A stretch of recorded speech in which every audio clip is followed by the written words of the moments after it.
Hi guys, so if you want to cancel Canva for work, I will show you how, okay?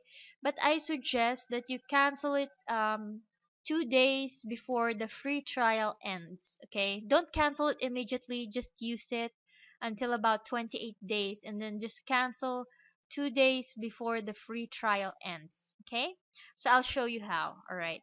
So now you can see here the URL is canva.com design slash DAC blah blah, okay? So just delete that, okay? And just type canva.com.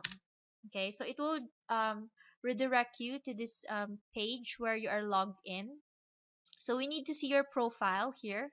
Okay, our profile is named Emily, so just click your profile name and then just click account settings. Okay, all right, so just go to billing and teams. Okay, just click billing and teams here and then just scroll down.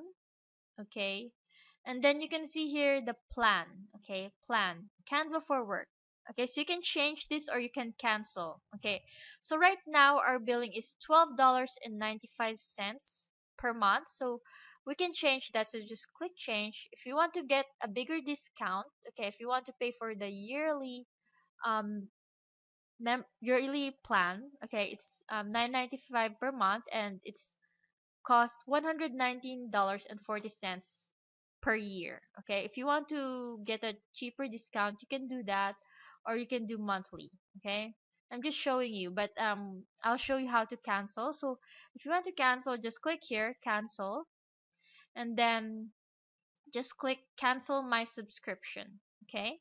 So the features that is Canva for work is magically resize designs, organize photos into folders, create theme templates, and save your brand kit. Okay, so all that will be gone if we cancel Canva for work. Okay, so that's what will be gone. Okay, so now just click this button, cancel my subscription, and then that's it. Okay, so you will not be billed anymore. Okay, so just click no thanks, and that's it. All right, so I'll see you in the next video.